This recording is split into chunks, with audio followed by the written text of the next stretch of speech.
Benvinguts tots. Bon dia. Bon dia, gràcies. Si hi ha algun tema que vulgueu saber de la història d'aquest poble o dels costums o què sé jo, pregunteu i ja anirem fent en mitjans que a mida que anem caminant.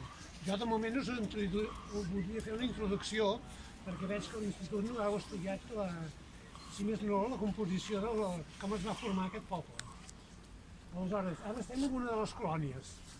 Diríem colònia industrial perquè es constitueix arran d'una fàbrica. Aquesta fàbrica concretament es va fer l'any 1873 i arran d'això, com que hi havia molts treballadors, en alguna època hi havia fins a 900 treballadors aquí, necessitaven habitatges. Què fan? Els propietaris donen facilitats, van construint habitatges al costat i van formant les colònies industrials. Aquest poble, Castellbell i el Vilar, en formen 4, com aquesta.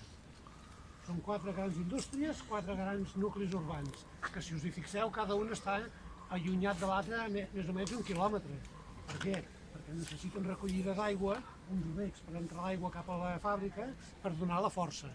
Aleshores, com que aquestes entrades d'aigua i els recs estaven establerts per l'Estat, els obligaven a tenir una distància d'un lloc a un altre. Abans aquí només hi havia 32 cases, 32 masies.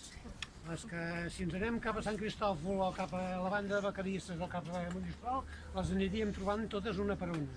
Les tenim força estudiades, però hi havia aproximadament uns 750 habitants l'any 1860.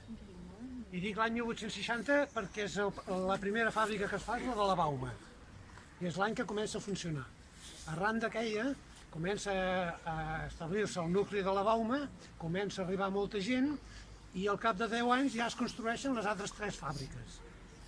Així es forma el poble de Castellbell i el Vilar, senzillament perquè es munten unes indústries entre 1860 i 1875 i aleshores es constitueix un poble que fins aleshores només eren 4 cases de pagès.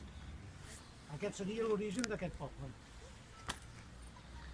Època medieval, ja ho veieu, un castell. Com a qualsevol poble de Catalunya, hi ha molts pobles que es diuen Castellolí, Castellbisbal, Castellserà, etc. N'hi ha un miler.